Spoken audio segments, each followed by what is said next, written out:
He is a Bassmaster Open winner. He is a 3-time Bassmaster Classic qualifier. Cooper Gallant joins me this week on...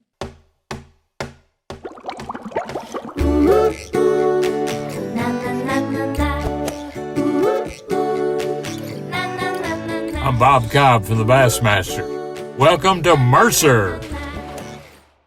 Welcome one, welcome all, friends, family, freeloaders, fishing freaks, and of course my humpers. Welcome into the Awkwardly Honest Fishing Podcast that goes by my last name, which is Mercer. This is the 199th edition of the Mercer Podcast, and you would think after saying that many times I'd be a lot smoother, but clearly I am not. Speaking of smooth, wow, what a weekend. Nothing really to talk about. We'll get into it. Big announcement, though. I got some big announcements here. Not only is the 199th show, next week's our 200th show. We got a great, incredible guest. Somebody's never been on this show before. Make sure you check that out. But before that show comes to life, I have been teasing it for a little while for you guys. I've been telling you, if you're into this show, I got some more for you. If you did not check it out, you need to check out the TNZ podcast. TNZ. Why is my mouth not working today? Literally, I have one skill on earth. I move the hole that makes the words, but it's not moving smoothly today. The TNZ podcast with Tommy Sanders and Mark Zona kicked off last week on the Bassmaster channel, which is on bassmaster.com.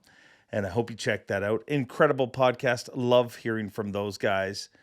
But it is a channel, so it has more than one program. And I'm happy to let you know I got another podcast. That's right. If you're into this, I got some more like this, but a little bit different.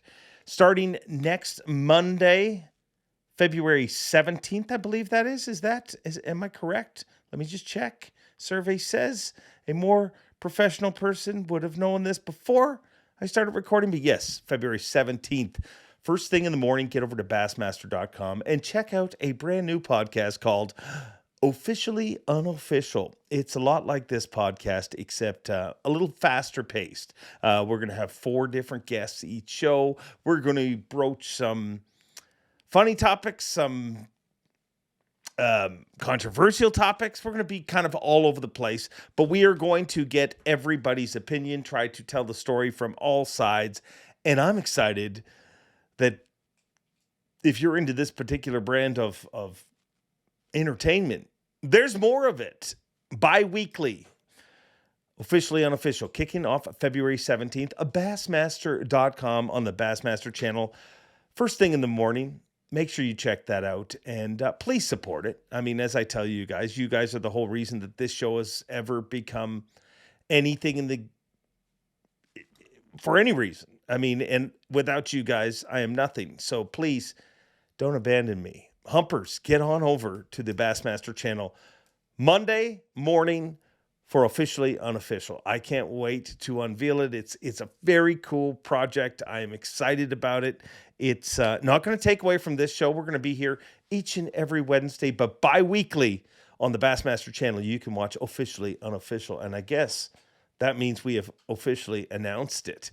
We're going to alternate. So one week you're going to see the TNZ podcast with Tommy Sanders and Mark Zona.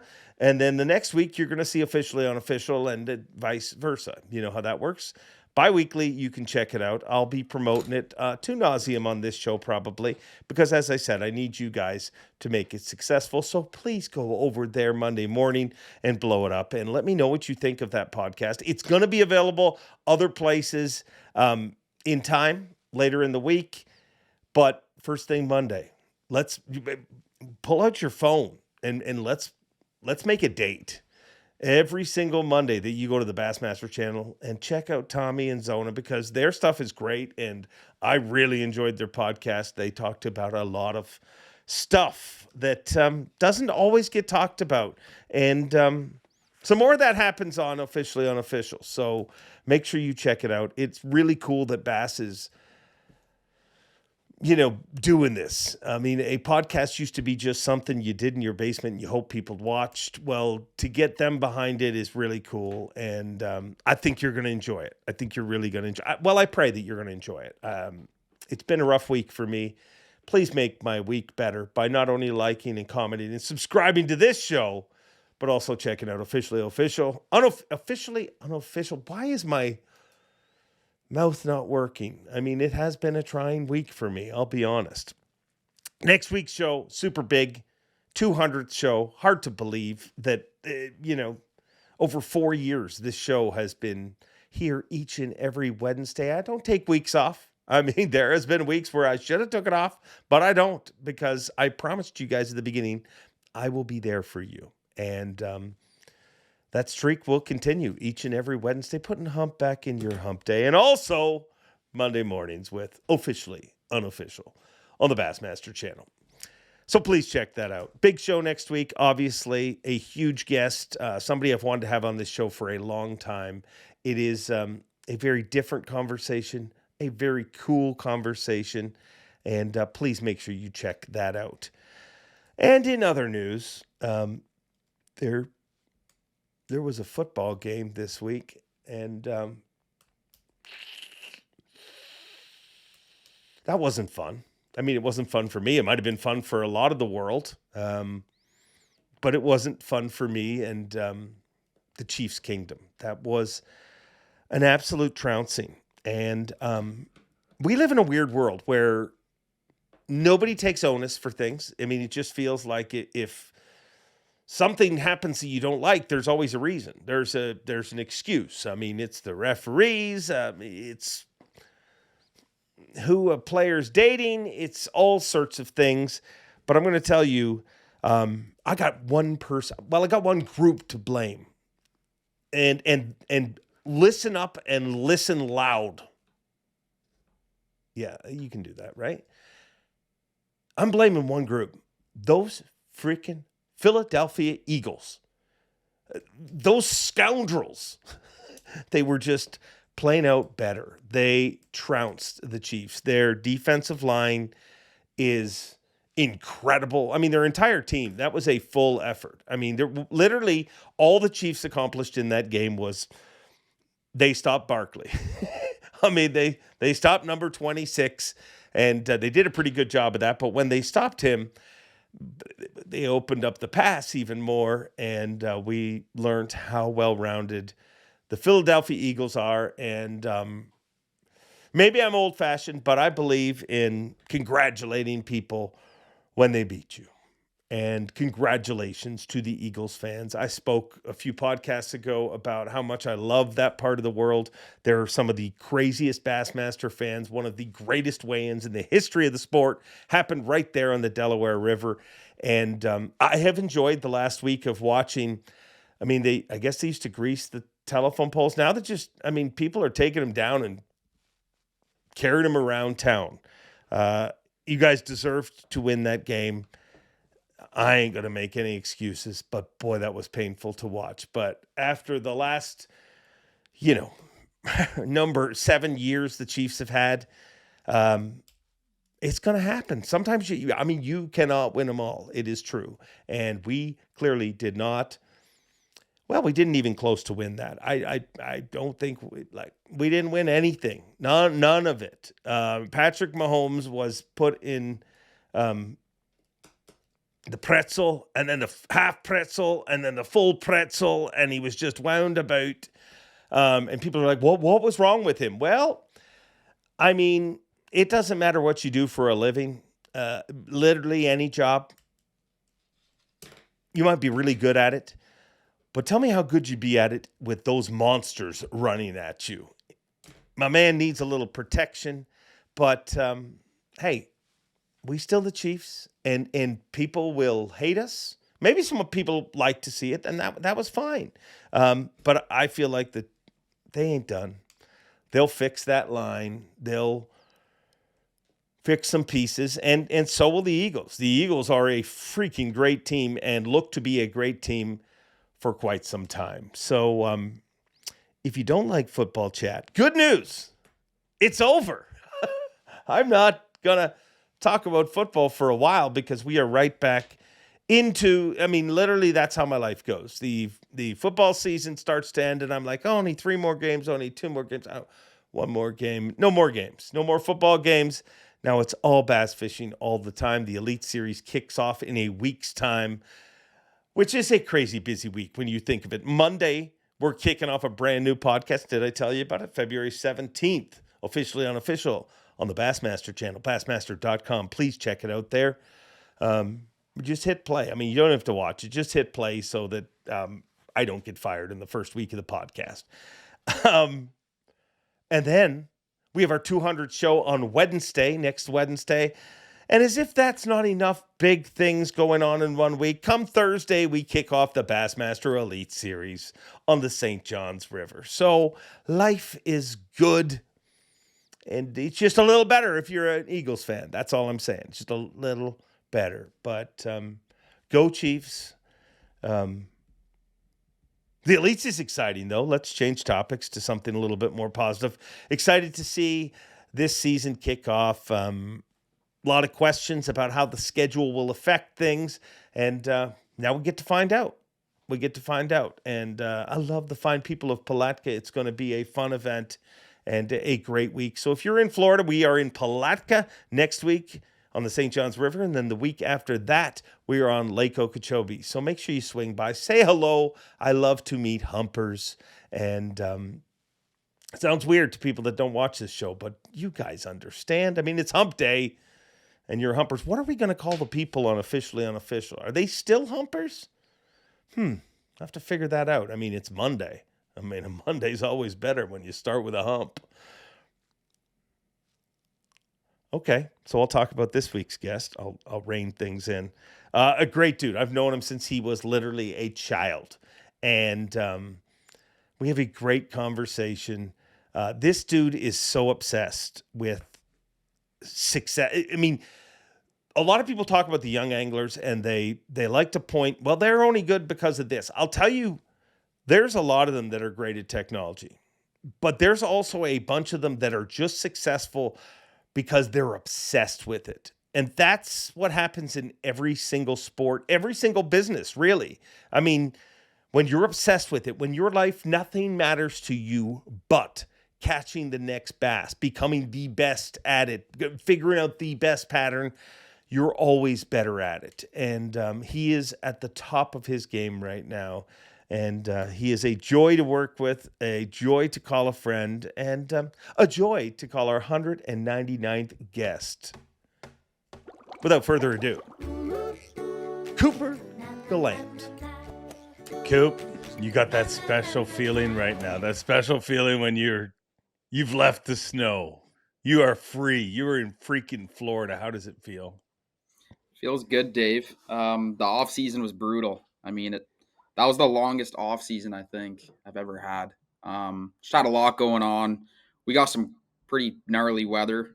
We got a lot of snow this year, so it was rough. But glad to be on the road. Glad to be here in the warm weather, and glad to be back in my nitro. Wow, getting emails. Business is good. Speaking of business, I thought I turned it off. Speaking of business, you got a new hat on. Yeah. Monster. Pretty jacked about that, I imagine. Super pumped, Dave. It's literally a brand I've wanted to work with since I was like super young, even my snowboard days. You know, I grew up snowboarding competitively, did a lot of skateboarding, and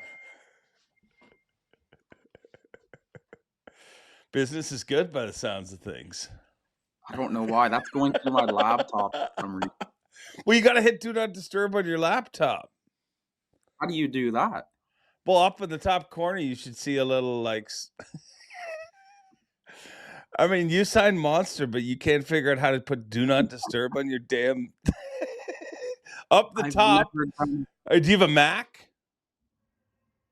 Yeah. Are you on a Mac? Yeah, well, so am I. So you get those two little bars that are like, one goes foot, yep, and it's up along the top. Click on that, and you'll see this amazing thing will pop down, and it'll be like Wi-Fi, Bluetooth, AirDrop, Do Not Disturb. Go to Do Not Disturb, and boom. I literally have everything but Do Not Disturb. Isn't it on the other? My goodness. This is bad. Yeah. Video effects, mic mode, Wi-Fi, Bluetooth, AirDrop, focus. Focus. That's do not disturb.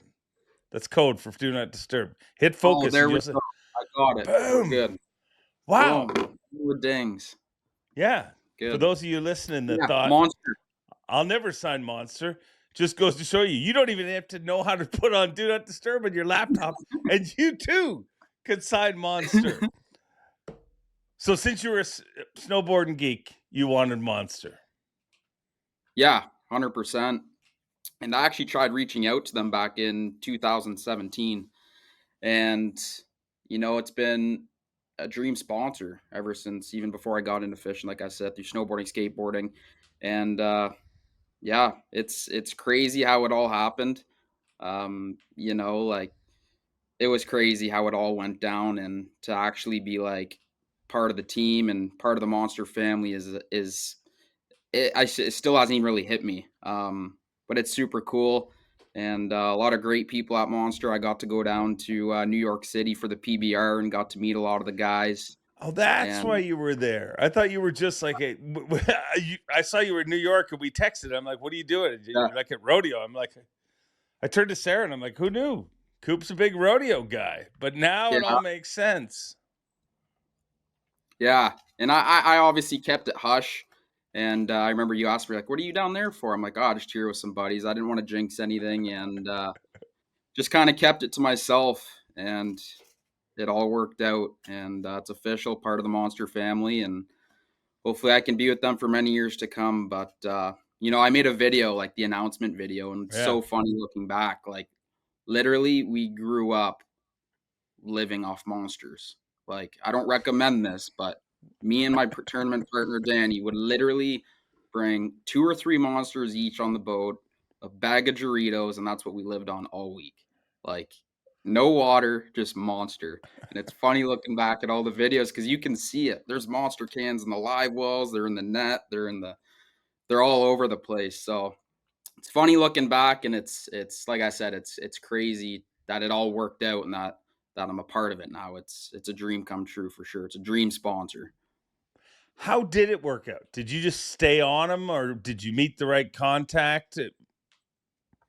Yeah, no, like I said, tried reaching out to them in 2017, and I'll tell you the story. I was pre-practicing for the classic. I was on Ray Roberts driving around, and I got an Instagram message from someone at Monster Energy saying, "Hey, Coop, we'd like to chat." And it wasn't the actual Monster Energy page. It was someone who worked with Monster. And I'm like, no, this can't be real. This has got to be a scam. So I crept his profile. It looked legit. So I sent him my number. The following day, we hopped on a phone call. And we were on the phone for about, 20 minutes just chatting, going back and forth. And after I got off that phone call, I'm like, man, this is legit. Like, this isn't a scam. I thought for sure it was a scam. And, a few meetings over the course of basically 3 months, and then a bunch of back and forth. And then I went to that, the rodeo and did all that and got to meet them all. And shortly after that, it was official, but super random. Yeah, like just out of nowhere, which is crazy. I mean, like I literally got this message on Instagram and I was like, nah, this can't be real. And it was real, and it all worked out. But super, super weird how it all went down. I never knew anyone at Monster. Yeah, it's crazy. So how did they reach out to you because you had reached out to them, or was it just Nope. how did that person think to get in touch with you? Yeah, so he saw me through social media, and he actually fishes himself. He loves fly fishing. He loves fishing. And he came across my YouTube channel. He loved our multi-species content, like all the road trip videos we do. He loved the fact that I was fishing the Elite Series. He loved the fact I was doing a little bit of everything. Yeah. The bass tournaments, stuff back home, stuff in the States, our road trip stuff, multi-species, kind of everything. And that's what made him reach out. And he's like, yeah, I think you'd be a good fit for the brand. And it kind of all just went from there. But yeah, he didn't, he's only been working with Monster for close to a year now. So he would have never known I even reached out to them back in 2017. It was just Wow. such a coincidence how it all came back around. You know what I mean? Yeah. Yeah. It's wild. Yeah. It's cool that Monster or somebody at Monster sees enough in the sport to get involved, because for a long time, I know when people were reaching out to companies like that, it was just like, yeah, that's not our market. That's not something we're interested in. Did you have to sell them pretty hard on fishing, or because this person was into fishing, the sale was kind of made somewhat? Yeah, it was kind of made somewhat, Dave. Yeah, he was into fishing. He knows about the elites. He knows about MLF, the tournament scene, the multi-species stuff. Um, Tyler Stewart, he fishes Major League Fishing. He's been with Okay. Monster for Yeah. 8 or 9 years now, and he's been working with Tyler since he's been with Monster, and he's got to go to some tournaments with Major League Fishing, and he's got to see it all. He's seen all the Bassmaster stuff, the Classic, the Elites, and over the past year, he's got more of an understanding of what we do, what the organizations do, and who we are and what we do. And he was all over it. He loves it, and I think it's just going to grow from here in the tournament scene. Very cool. Very cool. Well, congratulations. Dude, you're living your dream, and now you got your dream sponsor. Yeah, yeah. Stuff's working out pretty good, Coop. It is, Dave. It is. I when I first got my truck and boat wrapped, I had a moment where I looked at it and I'm like, these are the people I want to work with or try to work with for the rest of my life, because truly every single one of my sponsors on my truck and boat, I believe in. Yeah. Those relationships are there. I love the people I work with. And again, all the people on my truck and boat are the people I want to work with, hopefully for the rest of my career. Today's high-tech fishing world can be a real pain in the neck, especially if you're running the wrong mounts. Beat Down Outdoors, they bring the graph to you. And they support this podcast and care enough about you to make this a short ad read. Check out Beat Down Outdoors. Now back to the show. A lot of the viewers probably don't understand your history, and I've tried to explain to people, like, why you have so much backing from so many people, especially in Canada, and a lot of it's got to do with, I mean, dude, you were that little kid who said, stood out obviously because you were young, but said, man, this is something I want to do. And you truly are like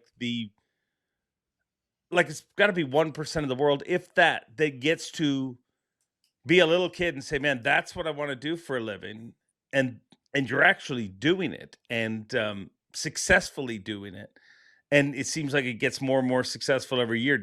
Has it started to feel normal to you yet? Like, still feel like you're living a dream, or do you still, or are you like, man, yeah, this is what I do?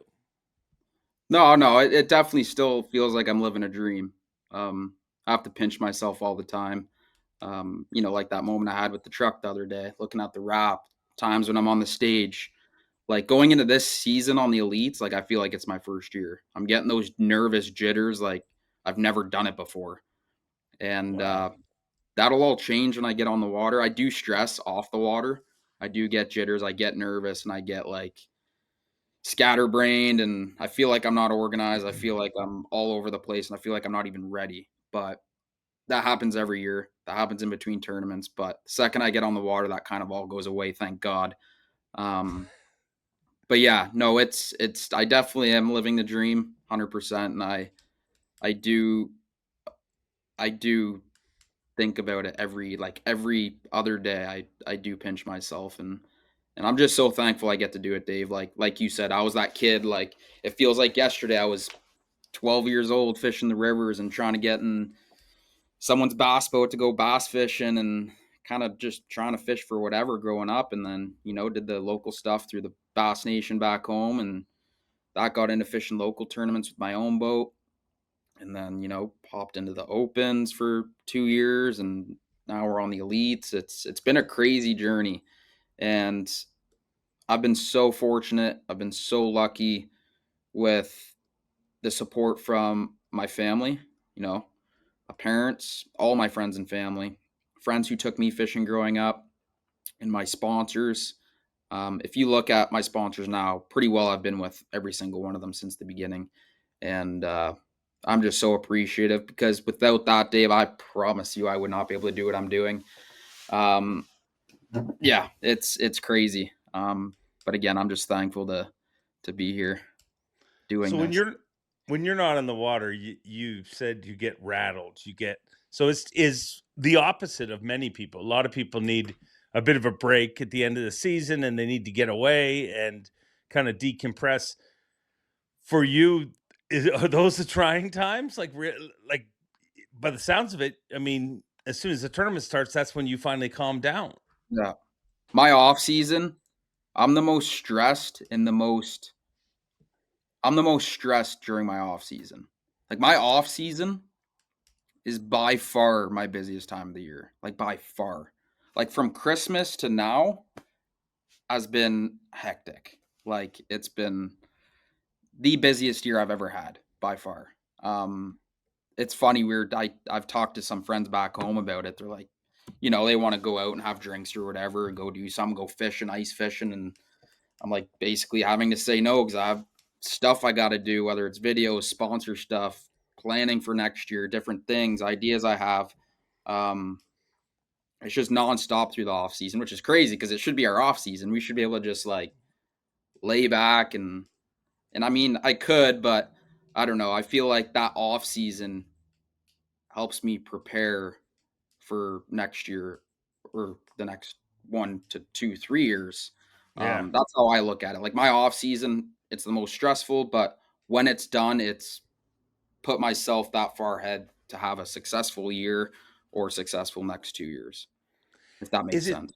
Yeah, totally makes sense. Is it stressful because you're that much busier, or is it stressful because you're doing things that stress you out as opposed to like I don't feel like I've ever seen you while you're actually fishing stressed. Like I go to Fork when you were rode that line wanting to be the you were the only guy below 100 Yeah.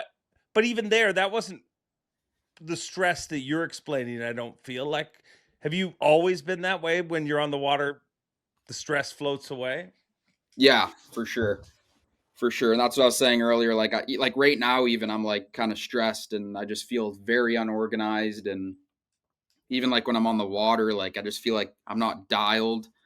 But I got 4 days. I've only really fished like 1 day since I've been here, so it might take a couple days to get that feeling. I don't know how to describe it, but I get this feeling where I'm like, okay, let's rock and roll. But I don't have that feeling yet. But hopefully we do before we start practice on the St. John's. But yeah, I do stress and get a little scatterbrained and kind of disorganized and all over the place. But when I get on the water, that all goes away, and I just feel zoned in and got one job to do, and that's try and catch the 5 biggest bass 4 days in a row. Do you? So is that just a time thing? Like when you say you'll get to a point where you feel okay, like is there boxes you need to check? Like I got to get this organized and that organized, or is it just you're stressed when you're not competing? Like Yeah, I think it's a little bit of both for sure. yeah, There's definitely boxes that I need to check, and then I go crazy. Like if I'm not competing or if I'm not fishing, like if I go 3 weeks without fishing, and like most of us are like this, like I literally go through withdrawals. I'm not joking. Like I don't feel right. It's bad. what do you feel like when you're going through those withdrawals? Like what? Explain it to me. Are you I don't even know how to. depressed? Are you just not happy? Yeah, I don't know. I don't know how to explain it. I'm just like I just don't feel. I don't know. I just feel like I don't know. I just get all. I don't know. I don't know how to describe it. It's not that I'm not happy. It's just like I just feel like I need to be fishing. When you're fishing Yeah. all year and then you stop for 3 weeks or stop for 2 months, it just feels weird. And like you kind of get out of that rhythm. And I just like being in that rhythm. That's part of the job. We have our off season, and that's time to work and get things done. Right. Yeah. No, and I get it. I mean, I go through the same stuff. Like if I'm not on the water for a certain period of time, like Saros, tell me you need to fish, like, because I don't know, more irritable. You're just, I mean, there's something that fishing that's the thing and that's why I asked you to explain it, because I don't think anybody can really explain it properly, but there is something like I don't believe that this line of work for you was a choice. Like, I believe, like, I've told you that your whole life. I was like, had zero worries that you would make it in this sport. I just didn't know if you'd make it on the elites, because it's tough to get there. And not that Yeah. I didn't think you'd skill, but I'm like, oh, Coop's going to make it, because there is no plan B, really. I mean, it's either I'm going to make it on the elites, or I'm going to start a TV show, or I'm going to do the YouTube thing, or probably a mixture of all of that. Did you ever doubt, like, at what point in your life were you like, yeah, I'm doing this for a living? How young were you? It was probably when I started going to the States, and when I started to realize that people were actually doing it for a living, like Yeah. the tournaments, when I knew that there was a slim chance of possibly being able to do it, like, you can do it, but like there was a point where I didn't think that was even a thing. But when I found out that it was a thing, like, for example, the first classic I ever went to, or there's a bunch of different times where I'm like, yeah, I need to do this for a living. Probably the one that sticks out the most was that Bass Nation High School regional championship on the St. Lawrence River that me and my tournament partner, Danny, Dave, and we ended up winning that tournament. And that's when I was like, okay, like, that was our first win in the States. I'm like, okay, we won in the States. I guess it's kind of our home waters. And then that was the tournament that got both me and Danny like, yeah, we need to start doing more down here. And we did, and we fished tournaments down there, and we got our butts kicked. But the more we fished down there, and the more we talked to people and saw people compete and fish new bodies of water, it just realized that there was a possibility to try and do it for a living was there.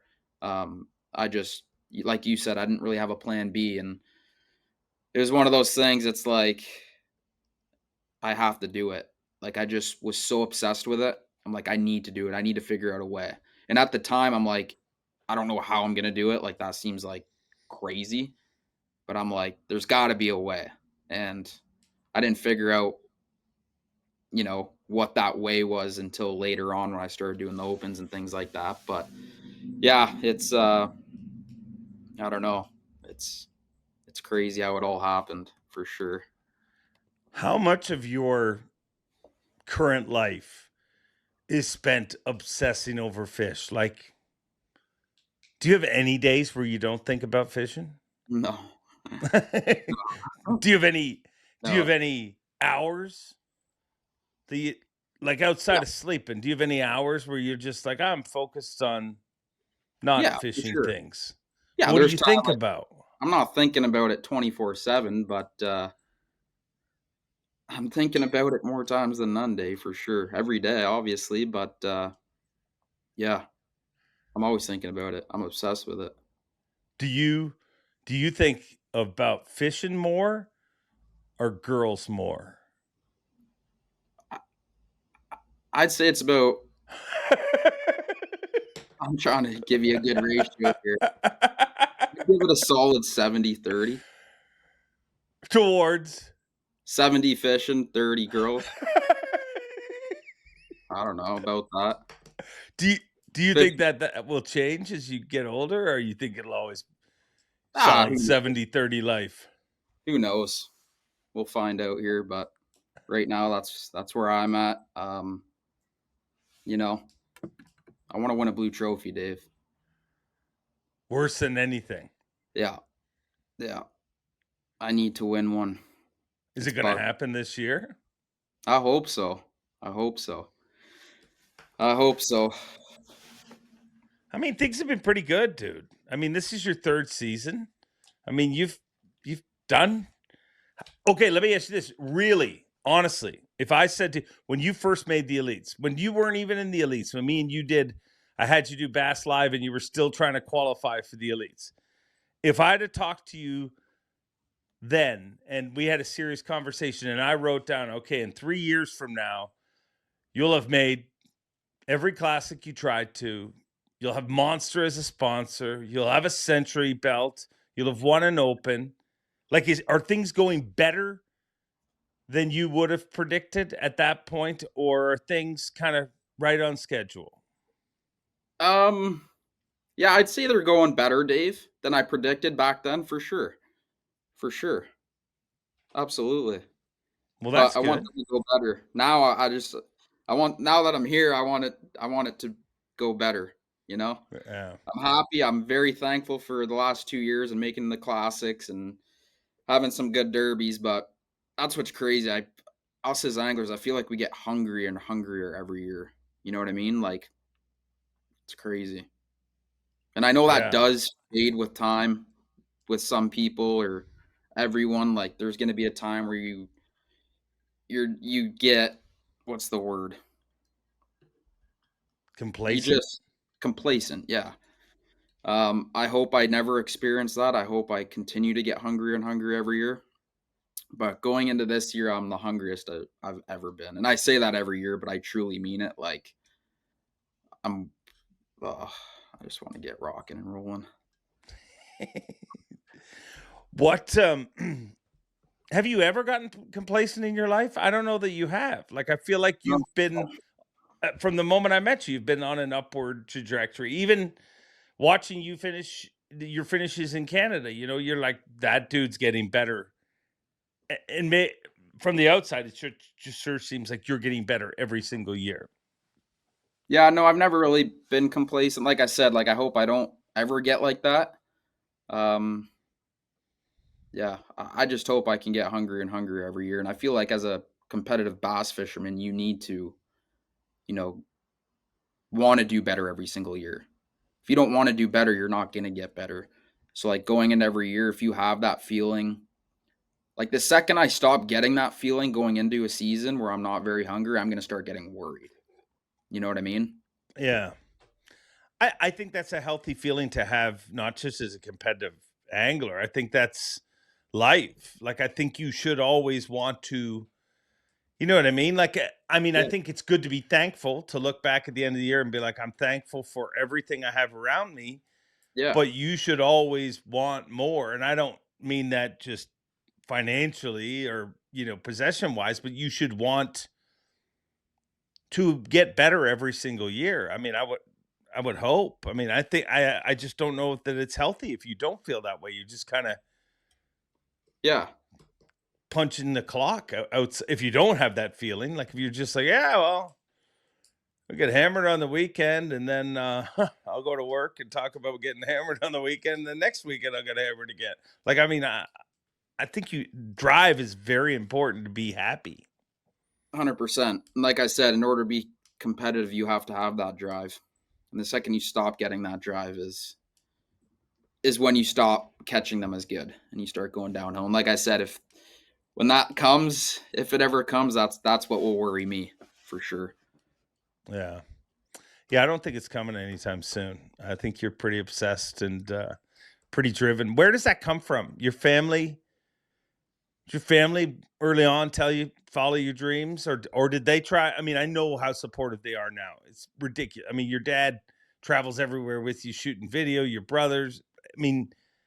But were they always like that? Was that kind of bred into you to be somebody who chases your dreams? Yeah, like at first, they've always been supportive, but there's definitely a time where, my parents are like, Coop, you got to have a plan, but you got to figure out, like, what are you going to do with your life? Or, like, you got to figure some stuff out here, kind of thing, right? And they weren't that pushy. Um, but there was definitely a point where it's not that they didn't believe in me, they just didn't understand. Um, Yeah. they didn't understand the whole thing, and that there was like this was even a thing where you could fish full time and do it as your full time job. But same thing with them as they started coming down south and seeing it all. They're like, okay, wow. And then my parents, they've always been super supportive, but when they started coming down, they're my biggest fans, 100%. They're always cheering me on. And, and then as far as the filming stuff goes, like, that's something that we've always done with my brother. You're saying, like, my brother comes to some of the tournaments, and that support's huge. Colin's so good behind the camera. And in this day and age, content is so key for your sponsors and all that stuff. So that alone is super valuable to me, and they support me huge that way. And that's something I've done with Colin since we were very young. We used to film our snowboard and skateboard videos, and we just brought it into fishing. But Dad travels with me all year long. Last year, he came to every single Elite Series event. And it's so awesome having him there, Dave, because like Lake Fork, for example, when I caught that last 5.5 pounder to get 100 pounds, like, Dad was in another boat watching it all go down. Yeah. Every crazy moment that happened since I got on the Elite Series, Dad has seen. Like, he's been 20 feet from me in another boat, which is so cool because, like, I look over Dad and he's like behind the camera, big smile on his face. He's going like this. And, like, that's the best feeling ever, just having him there. And hopefully we can get Mom out to a few more this year.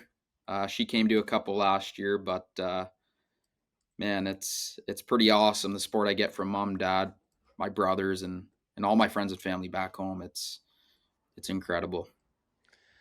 You always have a lot of people show up at the Bassmaster Classic, and obviously I've been involved with a bunch of classics now at this point, but I've never competed in a Bassmaster Classic. What does that feel like? Like, that week, how is it different? Yeah, it's a crazy week. Like, you can't even explain it. Like, it's so hectic from the second we get there until we leave. It's insane.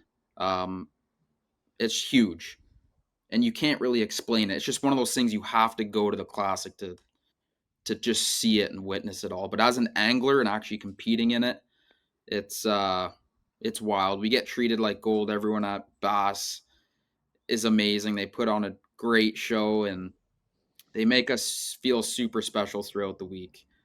Dave, you make us feel crazy special up on stage. And but yeah, start to finish, it's insane. It's fun. It's a good time. Everyone's there, friends, family, fans. And it's funny because, like, throughout the week before we even start the tournament, it's like, holy, like, we haven't even started yet. And it's like, you're already drained. Like, you're already, like, it feels like you fished 2 back-to-back elite events is what it feels like before you even fish day one of the Classic. That's how long of a week it is, but it's so fun. There's a lot going on. The Night of Champions is super cool. That's, like, one of my favorite parts about it. Getting to hear the Angler of the Year speech and watch all, like last year, they played a lot of, like, the old school footage. And that's super cool. That's what gets the goosebumps going and the heart racing. And it's just such a cool experience. And last year was a special one to me. I've talked about it before, but the first Classic I ever went to, Charles Sim, another Canadian, fished it. 2016, Dave, I think. I think so, yeah. Back in 2016, and that was the first Classic I ever went to. So last year was their first time back since then. So to compete on my second Classic in Tulsa, Oklahoma, where kind of it all started for me. Yeah. Like, that dream to be up on that stage one day. That one was super emotional for sure. I remember blasting off in the morning. You called my name, and I'm like, holy smokes, this isn't real. Like, it was just crazy. I remember following Charles around and following a bunch of the guys back then around and just being a spectator on the water watching them. And then fast forward however many years, we're out there fishing it. And then, not to mention, sitting in 5th or 6th place going to Championship Sunday. Like, it was insane. Honestly, Dave, like, going into Sunday, and I know I was far behind, but I honestly got that feeling of, I think I'm going to win. Like, I did, honestly. And obviously I didn't. I wasn't even close, but I got that feeling, and that is the best feeling ever when you go out there on the final day of the Bassmaster Classic with a shot. is like all you can ask for. And that was like, I mean, the first classic I fished in Knoxville, I said, we're not going to be able to top that one. It was my worst. Like, I had a terrible finish. I think I was like second last, but like that one was a super emotional one. All our friends and family were there. That was just a good classic. Knoxville was such a good venue. And, Gussie won too. So that Yeah. you had to be wrapped up in that too. Yeah. So like after that one, I'm like, there's no way we're going to be able to top this classic. And, last year it was pretty dang close, and hopefully next year we can top last year. Avco not only makes incredible outdoor clothing, but they care about anglers with their 10% pledge. Avco and the Shed family donate at least 10% of the company's profits to conservation and making fishing better. Now back to the show.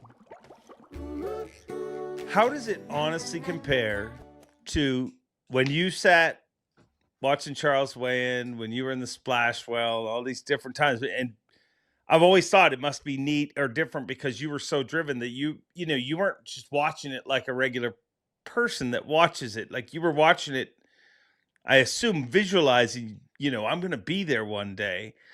But how does it, now that you're there, how does it compare to that dream at that time? Was that dream unrealistic and, it's never going to be that big, or is it bigger than what you had dreamed? Yeah, like I remember that classic with Charles. I got those splash tickets from you, and I was in the splash well, and there was no doubt in my mind. I remember thinking, like, going back to the thing, like, I need to get here. I never knew if I would, but like in my head, I'm like, I need to, like, I have to, when Charles made it, he was a Canadian, and we've talked about it before. Like, there was a time where, Canadians and people from the States didn't think Canadians could compete because we only get to fish 4 months of the year. And then like seeing the Johnsons and Gussie and then, Charles at that classic, it's like, it's possible. 100% it's possible. Like the formula is pretty simple at the end of the day. It's hard work. You have to have a passion for it. You have to grind. And you just have to keep at it and just look at that end goal and figure out a way to get there. It's very, very hard, but it's doable, 100%. And I said that on stage because when I was on stage, I saw a lot of kids in the stands. And I remember when I was in the stands, I heard someone say that. And I can't remember who it was, but they said, if there's any kids out there that want to get up on this stage, you can. And that, I remember it really like, I'm like, okay. So when I go on stage, I like to say that because I know there is kids in the stands that want to be up on that stage one day, and they need to know it's possible, right? Because a lot of people don't think it's possible, but it is. And yeah. Do you, as you mentioned, there was not a lot of Canadians competing. Now we're getting more, definitely. Did watching them compete before you do that just told you it was possible, right? That's more levels to the story. Charles Sims and then the Johnsons and Gussie and gotcha. What would today's Coop? I imagine you've grown a lot since that first season on the Elites. What would you tell if you had to give advice to that kid before day one takeoff of his first Elite Series event? Would you give him any advice if you could? Learn how to cull.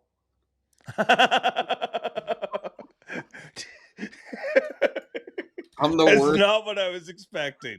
I'm the worst color, Dave. And like I said, Dad's in the other boat. And I can just look over at him and see his frustration. Like he's just like shaking his head, like getting mad. I'm so bad at culling. I bet you last year I wasted 2 hours over the course of every tournament day culling. I ended up getting these acrylic. Why are you a bad color?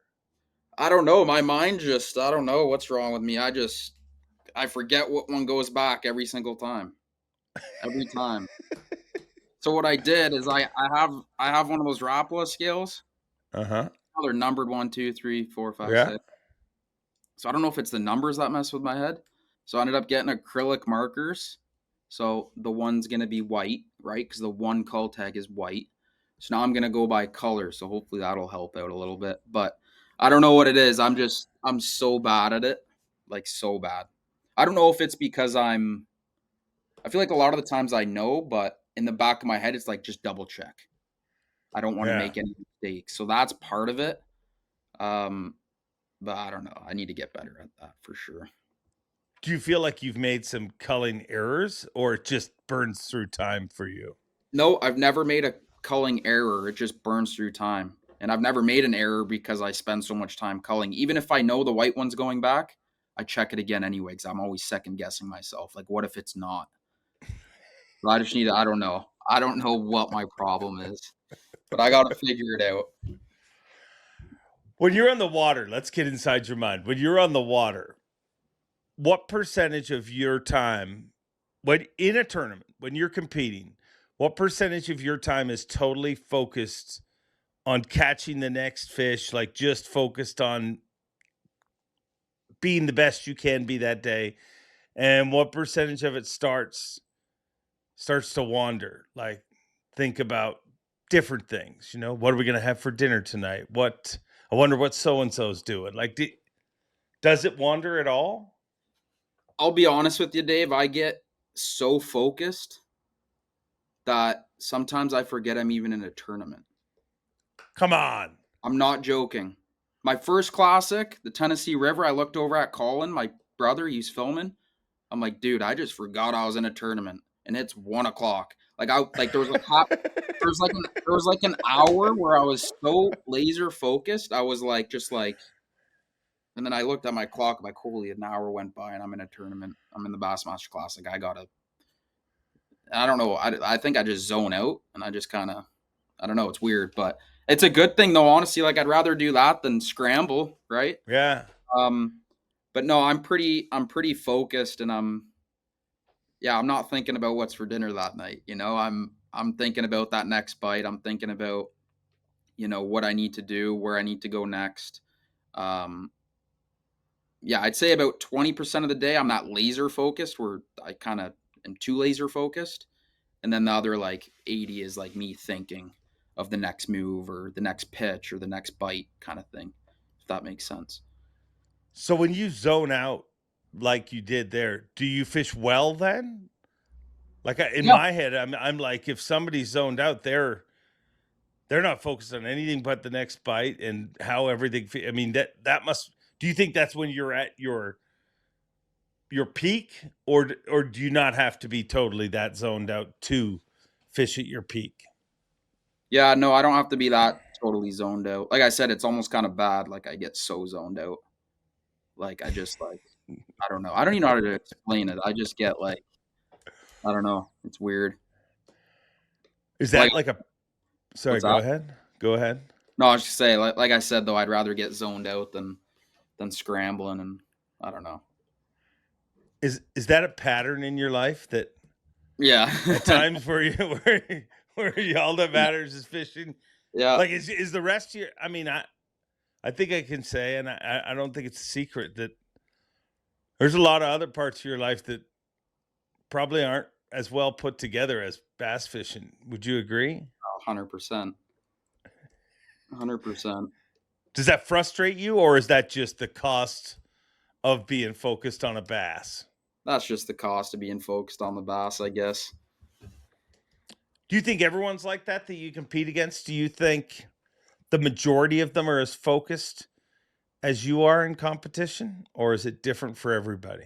I think it's different for everyone, for sure, Dave. I think there's people like me where they're super focused 90 to 100% of the day. I think there's guys that are 50% focused on what they're doing and 50% focused on what other guys are doing. It really all depends on the person. Yeah. You think guys wonder what other guys are doing?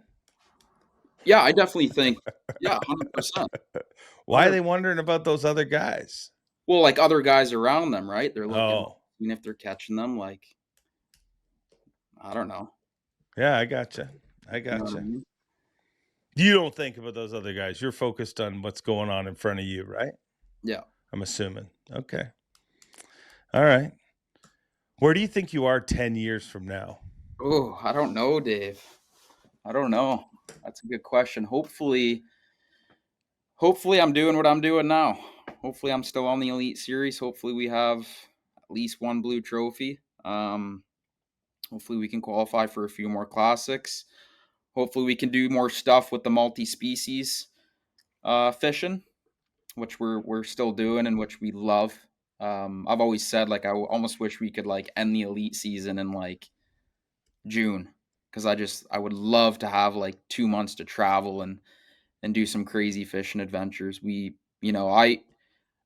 I catch a 55-inch muskie, that gets my heart pumping just as much as catching a 6-pounder in a tournament. It really Yeah. does. It does. And I don't care what species it is. I just love catching fish. But that being said, my biggest passion is the competitive side of bass fishing for sure. But love doing it all. And again, I hope in 10 years I'm still doing it all. I'm hoping I can do the multi-species stuff and continue to fish on the Bassmaster Elite Series. Do you learn stuff on the multi-species stuff that helps you in the bass world? Yeah, and I think it just keeps you in tuned. You're on the water, you're fishing. It doesn't matter what species you're fishing for. Just being on the water just keeps you in tune with fishing and locating fish, whether it's a muskie, a bass. It just keeps you, and it helps you make decisions on the fly a lot easier. You know what I mean? Mm-hmm. Things just click quicker when you're on the water. It doesn't matter what you're fishing for. I just feel like you make decisions quicker, and like sometimes you're not even thinking about decision. It just happens. You're like, oh, I need to, like, you know what I mean?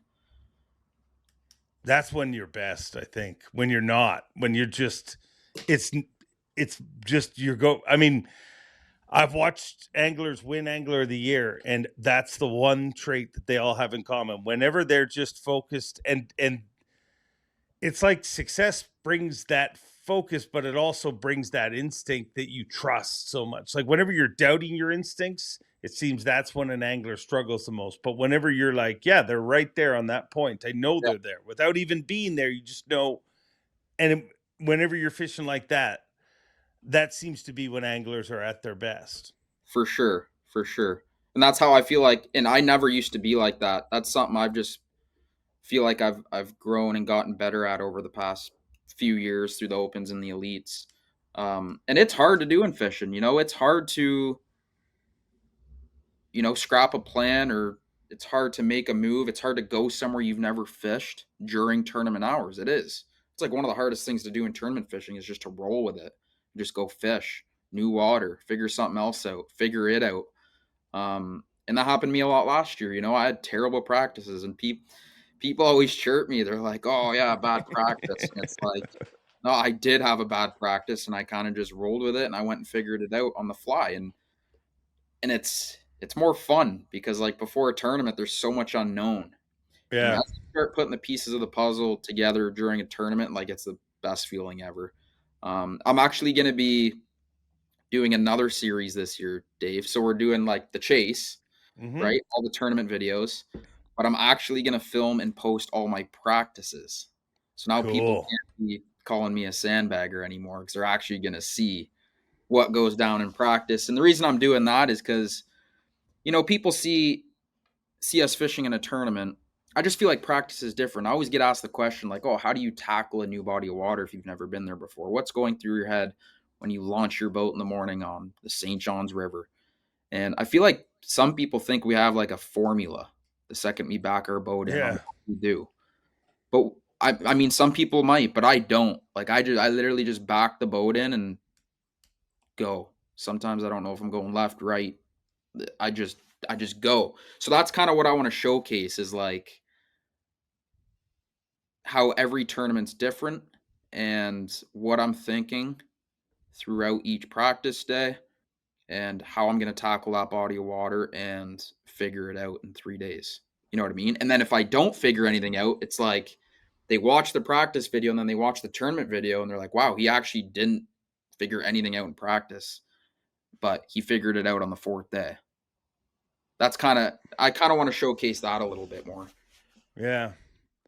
So you go to a new body of water you've never been to. You realistically just back in and don't know whether you're going to go left or right. Like, do you not have you? Surely you've done some research and feel like, okay, well, this is what I need to look for. Like, I mean, how free is it? Some tournaments are very free. St. John's River is going to be very free. I don't know what I'm doing for that one. Zero idea. I don't know if I'm going left or right. I'm not even going to think about it until the night before practice. But like you look at a tournament like the St. Lawrence, we're not going there this year, but just for an example, like I know exactly where I'm going to be going. I know exactly where the general area I'm going to be fishing.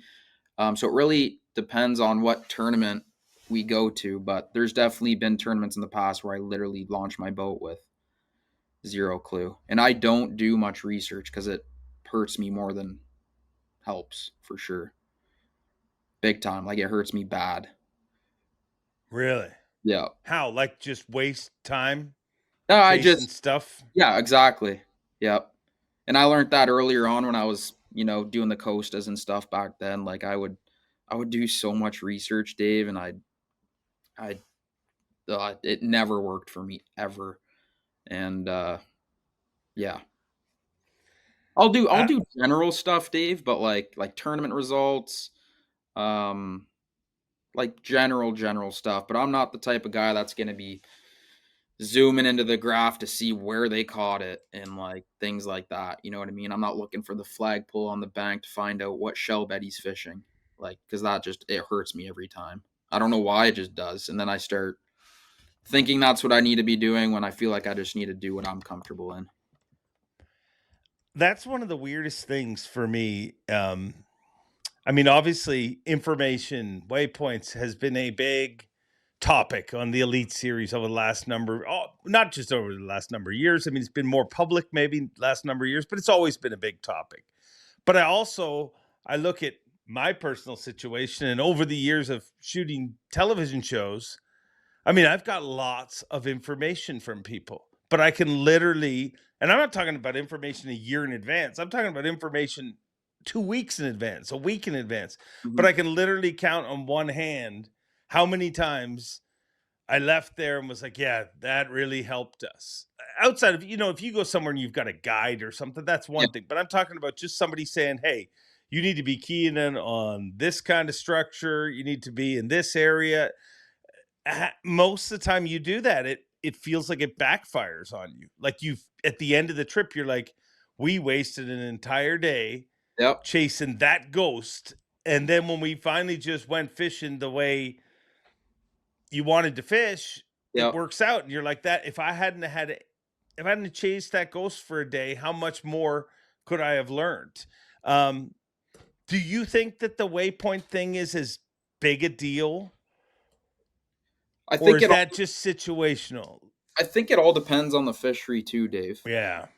I mean, like I could give you a waypoint to a boulder on the St. Lawrence. That's different. Yeah. I can guarantee you're going to catch a 5-pounder almost every time, right? Then you go to somewhere like Okeechobee, and you're like, oh, go fish here. There's hydrilla, whatever. And it's like, oh, well, that was 4 months ago. A hurricane rolled in. That thing doesn't even exist anymore. You know what I mean? So it all depends on the fishery and like time of year. And it depends on, there's a lot of variables there. But yeah, I don't know. And it's one of those things too. I mean, it feels so much better, Dave, figuring it out on your own. Oh, yeah. Yeah. Yeah. Do you, with all of that kind of stuff, I mean, the debates in the fishing world, I feel like you kind of stay educated on it, but you also kind of, like, there's been several times throughout the year where me and you have talked and you've just been like, you don't let that stuff obsess your time. It feels like from the outside. Is that intentional, or is that just, again, the person you are? Yeah, it's just the person I am. I don't know. I just, like, especially like all the negativity and all that stuff. Like, I just, like, why? Like, I'd rather just not even worry about it and just whatever. I just don't, honestly, Dave, I just don't care. Like, I don't want to be a part of that. I don't want to be a part of negativity at all. Yeah. try and stay away from that as much as I can.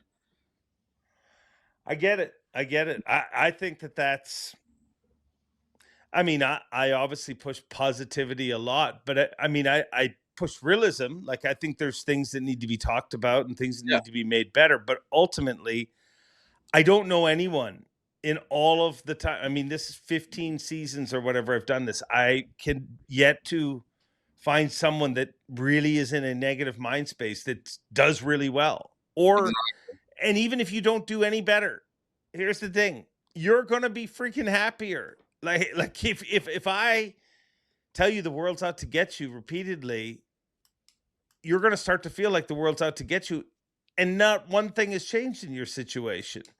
Um, is that 100%. always how you were as a snowboarder? Did you get wound up in the snowboarding controversies of your childhood? Not really. No, no, we had fun, Dave. We had fun. But Yeah. no, I've always been like that. I mean, I'll admit it. I'm negative sometimes. 100%. We all are at points. I can get wound up and negative about a lot of things, but if something comes up, I do my best to stay out of it for sure. Like you said, the second you become a negative person in the fishing world, the tournament scene is you. In this game, you have to stay positive all the time when you're on the water. You have to. The second you start being negative is the second you start not catching them. 100%. And I've been negative on the water, and I've never caught them when I get frustrated and I'm negative about certain things. Yeah. I've run a Yamaha outboard for over 30 years. It has got me home safe each and every time. If you enjoy this podcast, remember, Yamaha supports it and they care enough about you to make this ad read very short. Now back to the show. Paul Nick had a great line when he won his last Angler of the Year. And I'm going to get the quote wrong, but it was something to the effect of, some mornings I wake up and I'm like, before I even get out of bed, he's like, some mornings I wake up and I'm like, I am going to blast him today. And he says, and then there's other mornings I wake up and I'm like, I'm just not going to catch him today. This is going to be a struggle. And he said, the crazy thing is, like 80 to 90% of the time, it's right. Yeah, Which it just proves. 100%. What do you think the most valuable lesson you've learned in your first few years on the Elite Series is?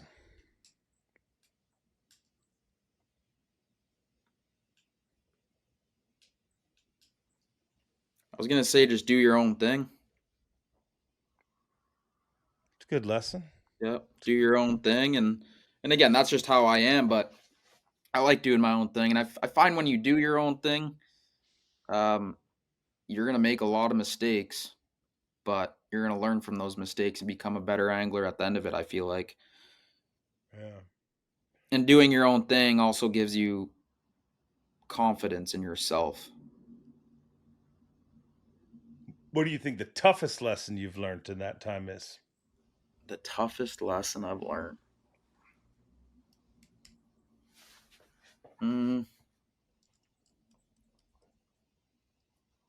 We'll come back on that one. All right. I'll ask you a really easy question. What is the best part about your job? The best part about my job. Man, I love the people, Dave. I've met so many cool people over the past. Ever since I started coming down here, it's crazy. I have so many friends down here.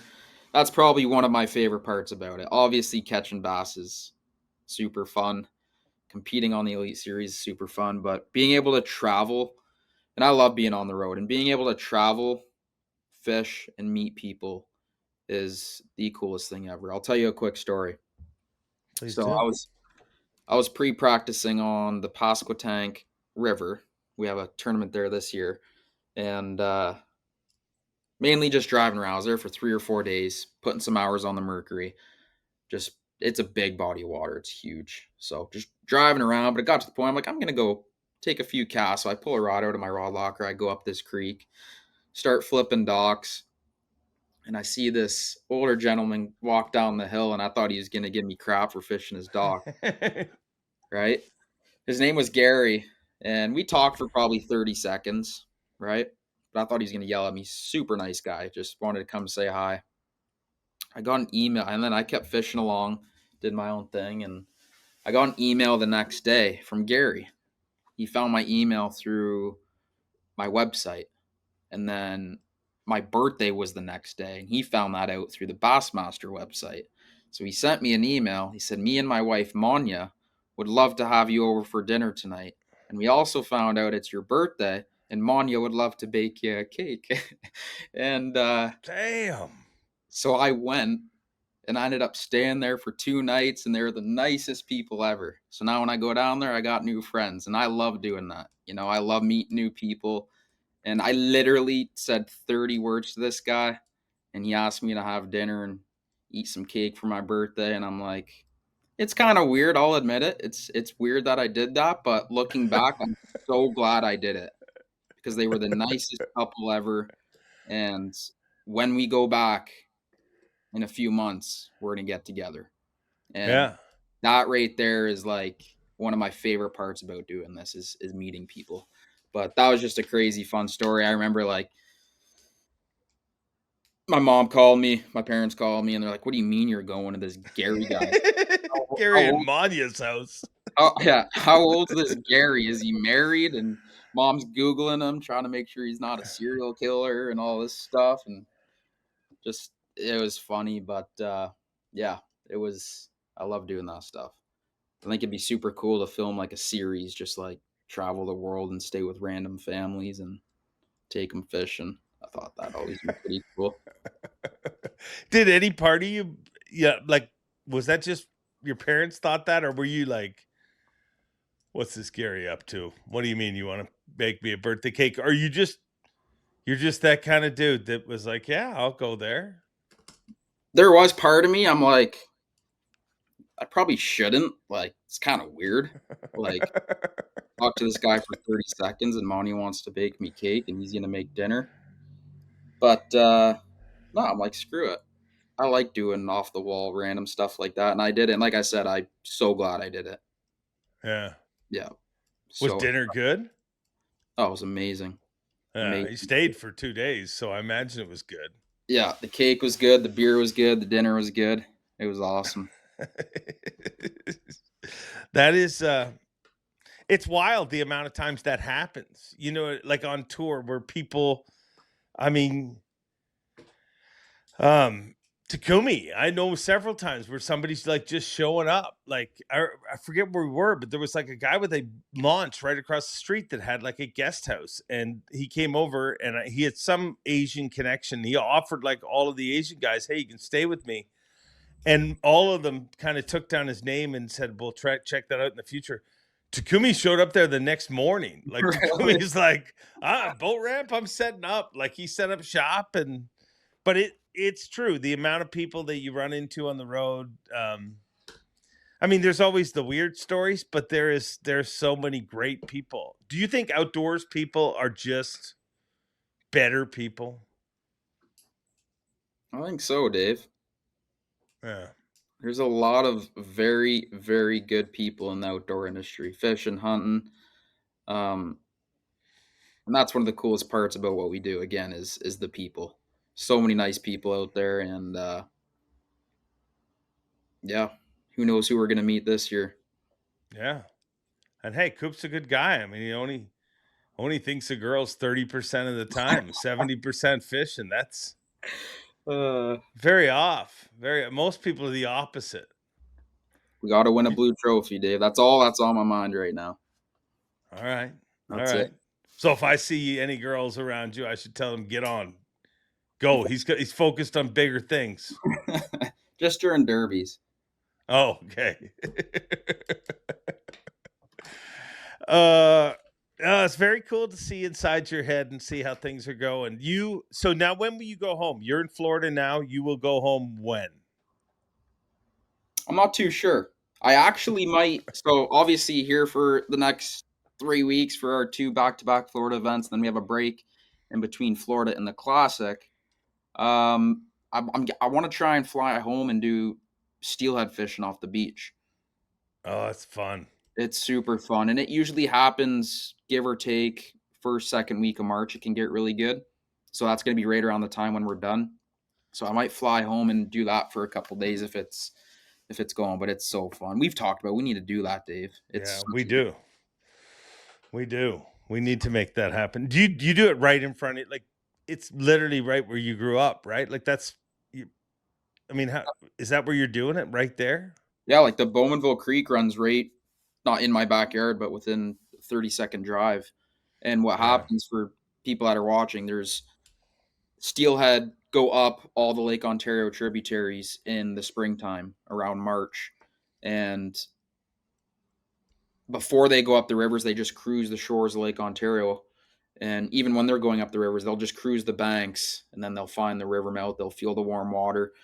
But when they're cruising the shores of the lake, you just bottom bounce. So you throw out it's basically a Carolina rig with a foot to a 2-foot lead, and then you have a row bag, which is salmon eggs or trout eggs or brown trout eggs tied in a sack with little floaties. So your row bag floats up, and you literally just cast it out there and set your rod up on a stick, have a bonfire, hang out, and wait for the rod to go off. But it's fun once you hook one. They've got all of Lake Ontario to fight, and it's a lot of fun. And we're gonna try this too. You know Willie, right, Dave? Yeah. Yeah. So Willie ended up getting me a drone. So we're gonna try droning our row bags out into the lake and dropping them like past the mud line. So that'll be pretty cool too. Because sometimes you Wow. get to the pier and after a rain or something, you can't get past the mud line and you won't get bit. So we're gonna try bringing the drone up and flying it out past the mud line and then dropping it. I'm pretty pumped for that.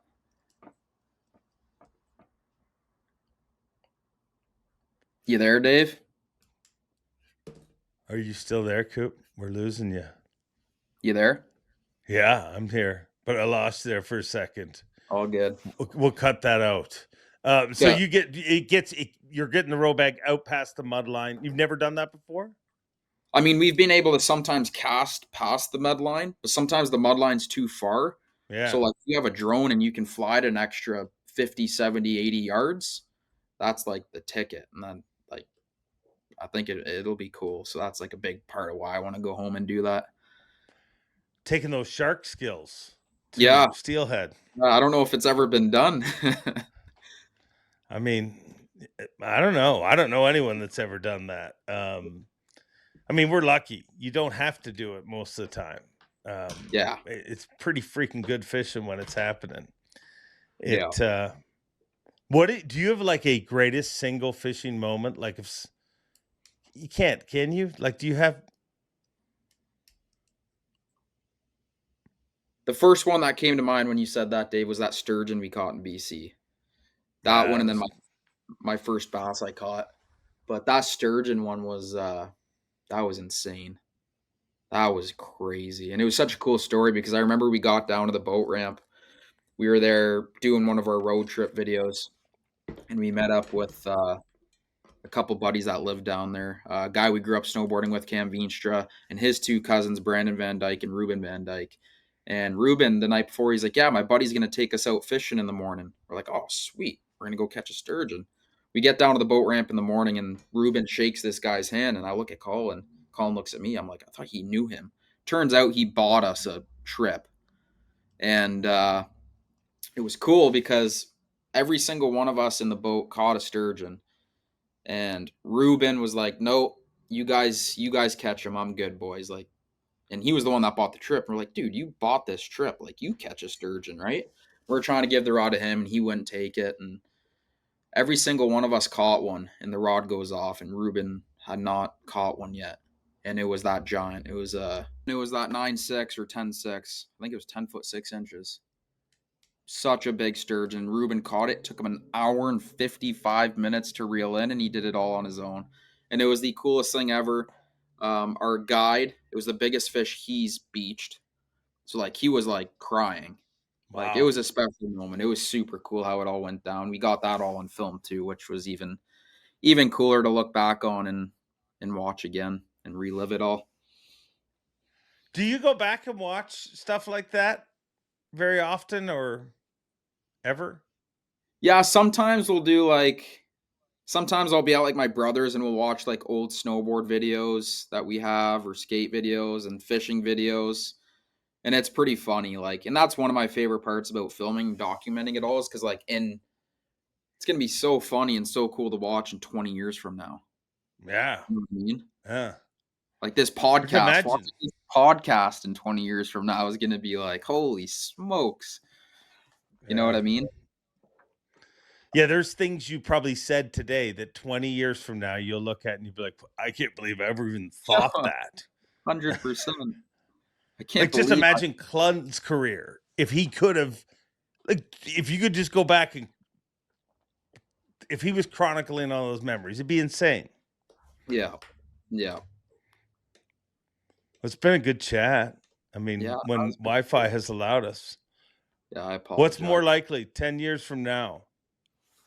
More likely 10 years from now, you're a multi-time Elite Series champion, or you have multiple children and you're married? Who knows, Dave? Who knows? So you That's a tough one. don't want to close the door on that. So there Yeah. are there any ladies in your life, Coop? Nothing serious. No. Okay. It's time for chicks. Right now it's time for trophies. And guess what? Chicks dig trophies, Coop. Oh, hopefully we can get one this year, whether it's blue or brown. Yeah, that's good. I mean, why win a blue one when you can win the classic? I'm sick and tired of hearing you say the only Canadian to never win a tournament. But I hey, said it once. I mean it in a good way. It fires me up. It makes me hungrier. So keep saying it. All right. Okay, I'll say it. I mean, I just mean say that. it for the. I didn't mean that seriously. Like it's bugging me. No. It motivates me, if anything. But No. yeah, hopefully you're not saying that next year. Okay, make it happen. Which event do you think? I have no idea, Dave. Leave it to the fish gods. Yeah. Okay. Leave it to the gods. Any of them. I'll take any of them. All right. Well, I'll see you soon. Yeah. We'll see you soon. Very soon. It's getting close. Coming up. Yep. Get your shit together. Don't be so stressed. I know. It's the little things that stress me out. Like I got to do laundry. Oh. It's the little things. Like the major things don't really stress me out. It's the little things. Like I got to do laundry. I got to put line on 7 reels but we'll get dialed. I'm going to take a day off here tomorrow or the day after and get everything sorted and organized, and I'll have to do something to get my head back in it. So what are you doing that day? You just kind of sit in your boat and make sure everything's lined up, make sure everything's... Is that kind of what you do on those days off? Yeah, more so just like making sure I have everything. Not so much get organized. I'll be honest, I'm not very organized to begin with. My boat's probably one of the messiest on tour. That's just how I've always rolled. But no, it's more so just making sure I've got everything in the boat, making sure my truck's somewhat clean so someone can sit in the front seat. Yeah, do an oil change on the Merc. Almost got her broken in, and just some little things, tweaking my electronics, making sure everything is good and ready to go. You got a new jersey this year with Monster? You got a new... Yeah. Nice. Yeah, it's I don't have it yet, but it should be here in the next day or two. Cool. I look forward to seeing it. Yeah, I'm looking forward to seeing you, Dave. Yeah, good chat, Coop. Appreciate it, Dave. Always like chatting. Yeah. All right. I'll see you soon. Yep, safe travels to you as well. The one and only Cooper Gallant. Gallant or Gallant? What are we going with? It doesn't matter. Like I said to you last year, I don't even know what it is. Gallant.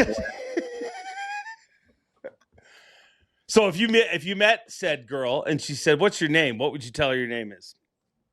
Cooper Gallant. So it's Gallant. But I say Gallant too. Like I've said that to people before. It can't be both, dude. Gallant, or Are Gallant. we going to go Gallant? Yeah. And let's just make a decision, like once and for all. Your dad doesn't know what direction it goes. I've asked multiple family members. They're like Gallant. Like that's the ultimate Canadian thing. Cooper Gallant. Gallant. Yeah. All right. That's what it is from now on. I'm not going to ask anymore. Sounds good. Okay. Monster Pro, Cooper Gallant. Thanks, Dave. I think I like Gallant better. Gallant, say Gallant. Thanks, dude. See ya. As promised, good stuff from Cooper Gallant. Not Gallant, unless you want to. I mean, I've literally asked multiple members of his family, and it's kind of whatever you want. So I guess we've decided it is Cooper Gallant. Or Gallant, if you want to. A great dude, and so you want to know what it takes to make it in the Elite Series? Well, being 26 years old and thinking about girls only 30% of the time and bass 70% of the time. I mean, maybe it just explains a lot about my youth that I am blown away by that stat. I'm obsessed by fishing, but I don't know that I was 70-30. Thanks, Coop, for being on the show. Forgot to let you guys know, if you are in the local area and you are going to the Toronto Spring Fishing and Boat Show, make sure to come by there on Saturday at noon. I will be there on Saturday at noon with a seminar. One day only. On Saturday, I will be there. And then after the seminar, I'm going to be hanging out in the BKK Hooks booth. Make sure to swing by, say hello. Love to meet the humpers there. And new podcast next week. Officially unofficial. February 17th, Monday, February 17th, putting a little hump in your Monday. What a way to start the week. First thing in the morning, get over to Bassmaster.com, the Bassmaster channel, officially unofficial. Our 200th show next Wednesday with a very surprise, incredible guest. Let me know in the comments, who do you think the guest will be? Throw some guesses out there. They've never been on the show before. That's my hint for you. And, of course, the Elite Series back in your life next week in Palatka, Florida. So lots going on. I didn't even get into it, but there's a whole new halftime show that I'm doing with the Elites. And Kyle Jesse and Davey Height and a whole bunch of us involved in that. It's going to be a lot of fun. So there is lots going on. While you want to get downtrodden, there's some YouTubers who will have you believe that the fishing industry is in peril. There's a lot of new stuff coming, a lot of cool stuff coming, and I am just happy to be part of it. And hey, well, screw football season. Fishing season is much more positive for me. You guys are awesome. You guys make this show what it is. Make sure to like, comment, subscribe. Do all the things that I ask you to do to stroke that algorithm and make us social media cool. And have a great week. Enjoy being. And as always, Bob Copp, why don't you take it away? Thanks for watching. Please like, comment, and subscribe, because Bob Cobb of the Bassmasters told you to. You hear?